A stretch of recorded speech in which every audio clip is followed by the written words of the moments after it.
Lectura del libro, Caminos de autorrealización. La integración con la realidad exterior. Tomo 3. Por Antonio Blay. Capítulo 12. Preguntas y respuestas. ¿Hasta qué punto es necesario la teoría y hasta qué punto lo es la práctica? Respuesta.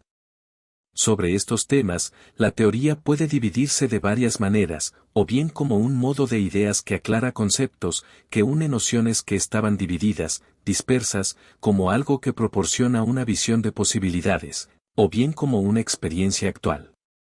Frente al tema que se está explicando, cuando uno no solamente presta atención con la mente superficial, sino que trata de estar todo el prestando atención, entonces no es solamente un sector de la mente el que entiende, el que recibe, sino que se produce una experiencia de descubrimiento, no solamente de ideas, sino de niveles de la mente donde las ideas son verdad.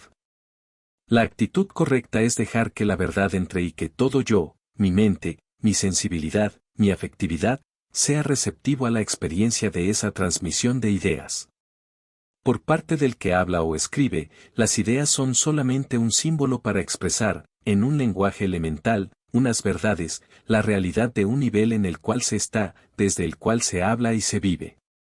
Si los que escuchan o leen estuvieran con esa receptividad plena de que hablamos, no solamente captarían los símbolos, que a fin de cuentas son muy secundarios, por importantes que sean, sino que tendrían el poder de sintonizar más y más con el nivel de donde están surgiendo esa expresión y esas palabras. Es decir, el fenómeno de escuchar y leer es un fenómeno de comunicación humana. Nosotros hemos de vivir cada situación de un modo único y total, ofreciéndome todo yo a la experiencia, no refugiándome en mi mente razonadora, que solamente es un sector minúsculo de mi conciencia. Si yo me sitúo ante toda experiencia sin miedos, sin prevenciones, con una receptividad plena, si yo dejo que entre en mí todo lo que me viene del exterior, en este caso del que habla o del que escribe, entonces no solamente entrará en mí la idea, sino que podrán entrar niveles, intuición de niveles profundos, de estados de conciencia. Es decir, la teoría puede convertirse en el medio de realización inmediata, si la receptividad es correcta, si hay suficiente entrega, suficiente lucidez. Pero si yo solamente estoy funcionando en el sector racional de mi mente, ese sector es el único que va recibiendo y clasificando ideas y datos que le vienen de la experiencia. Esto es, pues, un problema de la persona. El escuchar, el aprender, es una técnica para llegar a ofrecerme más y más todo yo al contacto que me viene. Y si eso que me viene de algo profundo, es una invitación a que yo contacte con eso profundo en mí mismo. Ya en sí, todo lo que tiene perfección tiene esta posibilidad de abrirme a mí a lo profundo, pero aún más en el caso de que el contacto que me venga del exterior lo haga procedente de un nivel consciente, profundo. Por lo tanto, cada cual está captando justamente aquello que ofrece, aquello que permite, aquello que pone en juego. El que escucha superficialmente solo puede recibir cosas superficiales. Cuanto más profundidad hay en el estar presente, en el estar atento, cuanta más simplicidad y apertura de todo uno, de la mente, de la sensibilidad, de la afectividad, de las sensaciones, mayor impacto producirá todo esto. Entonces la teoría ya no es teoría, sino que es, a la vez, práctica de un orden propio. Pero, además de esto, no solamente es que se comunica desde un nivel determinado, sino que además hay una transmisión de información concreta, y esta información concreta es un programa de trabajo a realizar, unas perspectivas a vivir. O sea, en la mente pasan a ser verdad unas determinadas ideas, y esto prepara para que luego todo yo siga, me acomode, me adecue a esa verdad que conozco, transformándola en experiencia concreta. De ahí que, si uno escucha y, luego, no pone en práctica aquello que ha escuchado, que ha entendido, aquello que ha aceptado de lo que había escuchado, entonces se produce un desfase entre su experiencia viviente, su hábito de vida y su mentalidad. Y cuanto más desfase tenga la persona, más problemas tendrá y más sentirá que está viviendo en falso. En cambio, cuando esto se traduce en un modo de vivir, en un cambio de actitud, en un ejercitamiento concreto, entonces la teoría predispone, facilita, prepara la experiencia del resto de la personalidad en varios aspectos. Primero, el hecho en sí de escuchar, en tanto que fenómeno de comunicación humana, que ya por él mismo permite una experiencia profunda, y, en segundo lugar, el uso que uno hace de la información que hay contenida en esta comunicación. En la medida en que la información se traduce en una experiencia, en una praxis, en un cambio, entonces resulta útil, facilita. En la medida en que sea simple información que se fija en la mente, entonces es más bien un perjuicio. Si Dios se expresa en todo, ¿qué sucede con las personas que cometen injusticias, o con las cosas que no están bien? Respuesta. El problema del mal es un problema de valoración. Ya hemos dicho que la valoración se hace con relación a algo, no puede haber valoración en sí, siempre es bien o mal en relación con unas normas o criterios que tenemos. Hemos hablado de unos niveles, lo que en un nivel es bueno, en el otro aparece como malo. La violencia del animal es un bien, si no se atreve a matar, esto será un mal. La ley en este nivel es la del desarrollo, la de la afirmación individual, la de la actualización de unas potencialidades de fortaleza, de valor, de agresividad, etc. Esto es el bien, nada más que esto. Todos nosotros tenemos dentro nuestro una zona que vive todavía en este nivel, porque Él es el que nos mantiene en el aspecto biológico. Nosotros hemos crecido a partir de un estrato elemental. Esto quiere decir que en nosotros no solamente existió aquello en un tiempo, sino que existe hoy todavía, en cada uno de nosotros, un fondo de tendencia absolutista, violenta. Eso es normal, es natural. Ahora bien, también es normal que hayan aparecido en nosotros otros rasgos, otros criterios, otros valores. Entonces, tal como decíamos, penetramos en otro nivel. Y en este segundo nivel hay otros valores, justicia, dar a cada uno lo que le corresponde, etc. Si en este nivel se interfiere el nivel primario, a eso lo llamamos mal. Es inconcebible un mal que sea intrínsecamente mal, siempre es algo que hace función de mal.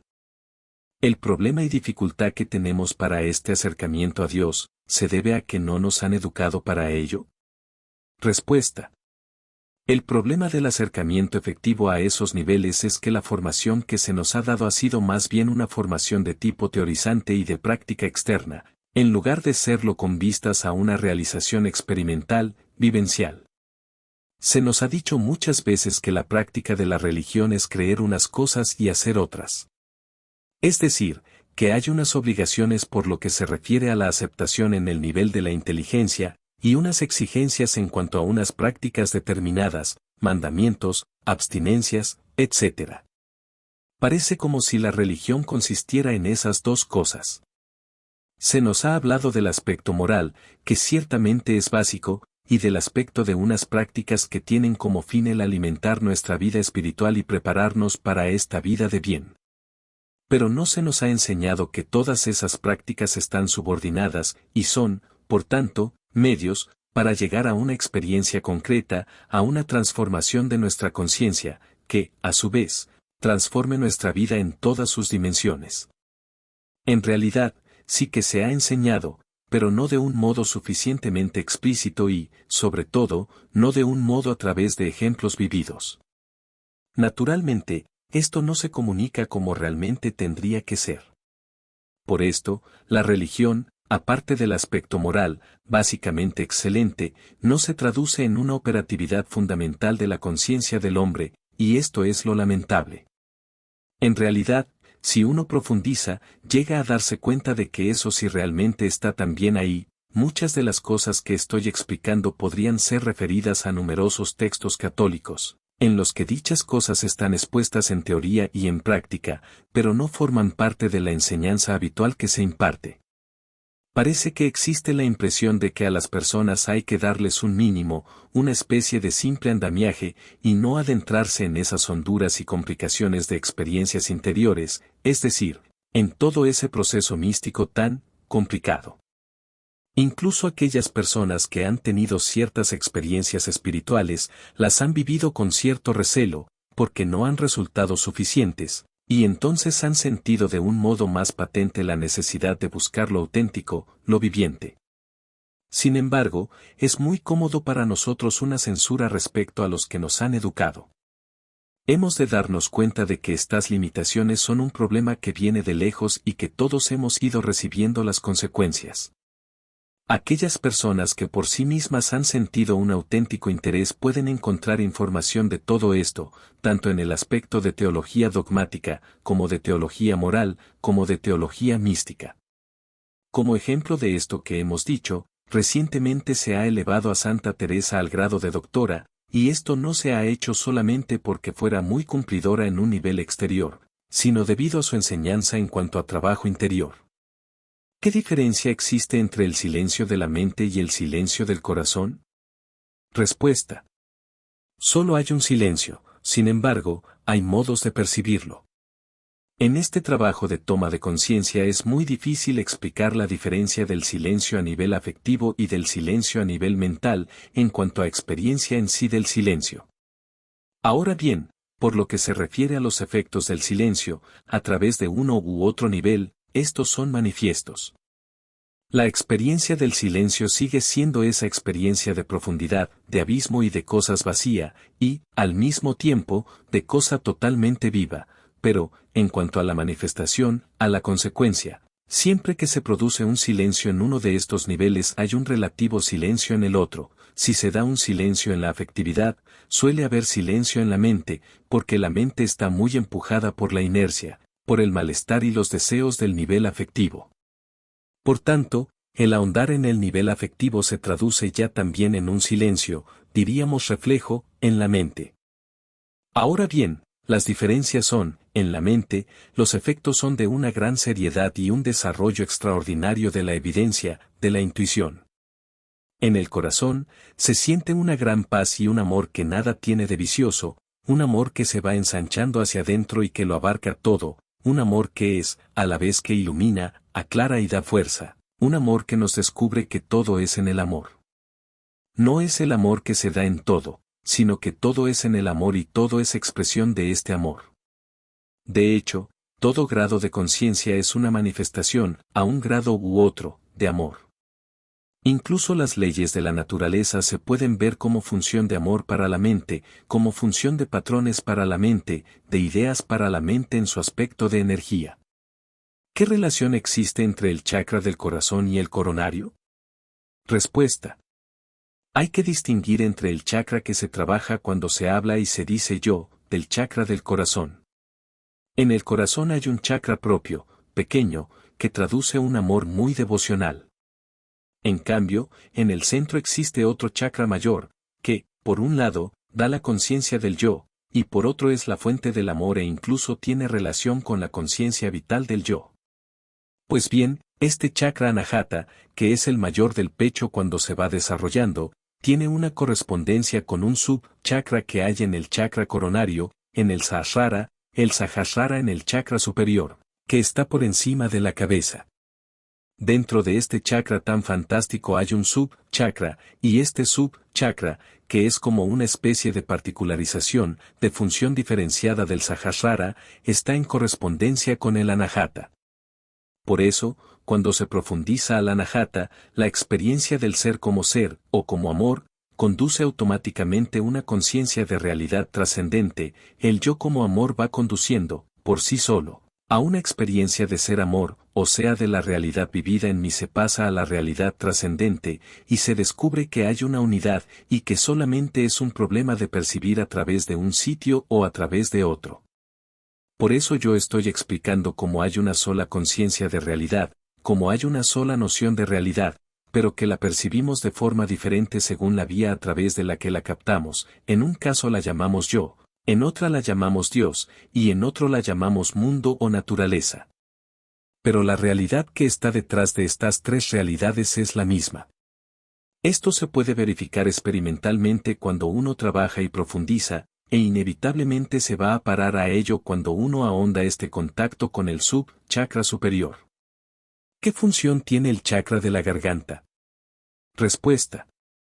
El chakra de la garganta es un chakra de relación, no es un chakra, en sí, de toma de conciencia, sino más bien un chakra funcional de exteriorización, de relación.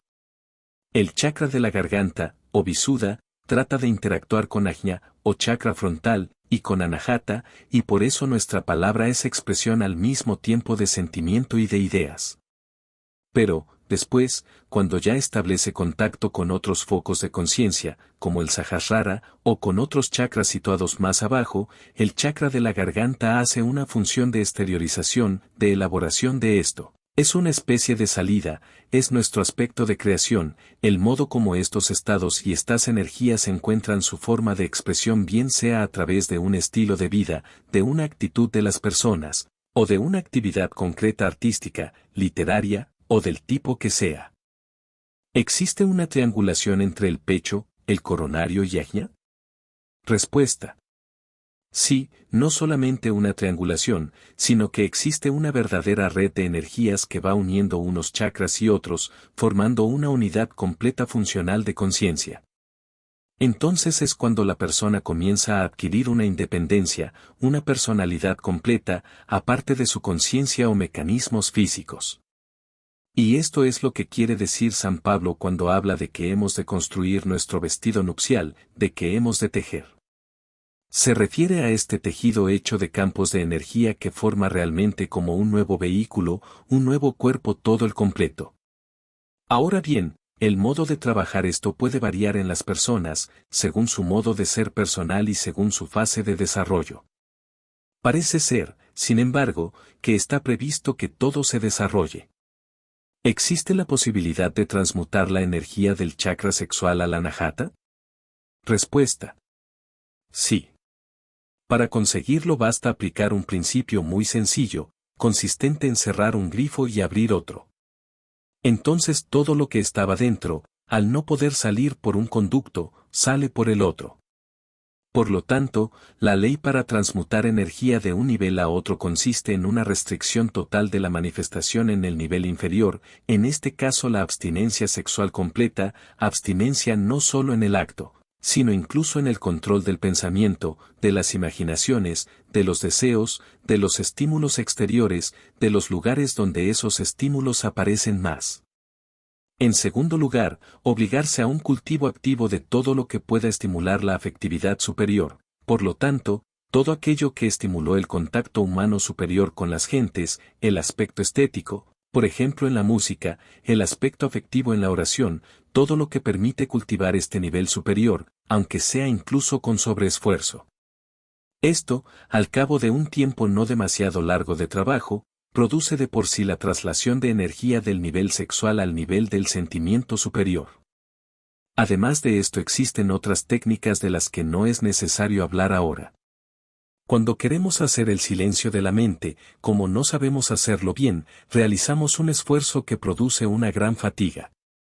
¿Qué hacer para evitar este cansancio mental? Respuesta. El silencio hay que hacerlo con mucha diplomacia. Lo mejor es tratar de no hacerlo, aunque sí hemos de vivir de una manera que el silencio pueda venir. El silencio se produce automáticamente cuando percibe la intuición de que está ante algo más importante que él mismo, más importante que sus sentimientos, que sus ideas. Cuando esto se consigue, el silencio se produce automáticamente y sin esfuerzo. Por eso señalaba anteriormente la importancia de esta fase en la que nosotros nos situamos ante Dios como realidad suprema. Cuanto más claramente podamos ver este aspecto supremo de Dios, ese aspecto de omnipresencia, de omnipotencia, de omniconciencia, pero teniendo en cuenta que todo esto no sea un concepto abstracto y mental, sino que tengamos de ello nociones claras y vivientes, más viviremos el silencio receptivo. En segundo lugar, hay que procurar vivir durante el día en este clima de presencia divina, en este clima de receptividad a lo divino. Entonces el silencio que uno quiere hacer en un momento dado no es otra cosa que una percepción de ese mismo ejercicio que uno está haciendo durante el día, y al que uno se ha estado preparando en realidad durante todo el día. Uno ha de procurar mantener una visión y un sentimiento de conjunto, porque lo que nos descentra es lo particular que en un momento dado percibimos como lo único, como lo más importante. En el momento en que yo percibo algo fuera de su relación universal, fuera de su relación con Dios, entonces aquello hace para mí la función de Dios, me absorbe, me descentra y me produce una agitación falsa y absorbente, tanto en el pensar como en el sentir. Que yo sepa, solo existe un procedimiento, que consiste en empezar a hacerlo, y volver a empezar, en renovar en cada momento el intento, una y otra vez, hasta que esto se instale en mí de un modo permanente. Es decir, el silencio no podemos fabricarlo a voluntad cuando estamos agitados y crispados. Cuando uno tiene muchas experiencias en ese trabajo interior, entonces sí puede, pero nunca puede hacerlo directamente si no vive esa idea de la que estoy hablando. Se pueden hacer maniobras o caminos indirectos, consistentes en una actividad física y determinada que exija mi atención y mi esfuerzo. Entonces mi atención queda absorbida por el esfuerzo físico y el control de la situación física. Por lo tanto, voy soltando esa crispación que tenía mi mente. Cuando yo consigo estar suelto, entonces me es fácil pasar de esa conciencia física a una conciencia afectiva y mental más profunda. Pero querer aflojar de golpe todas las crispaciones de la mente, si uno no vive habitualmente este clima, si uno no tiene muy claras las experiencias profundas en las que poderse situar espontáneamente, no es posible ni aconsejable hacerlo, porque uno hace entonces otros esfuerzos, otras tensiones que darán al traste con todo el esfuerzo.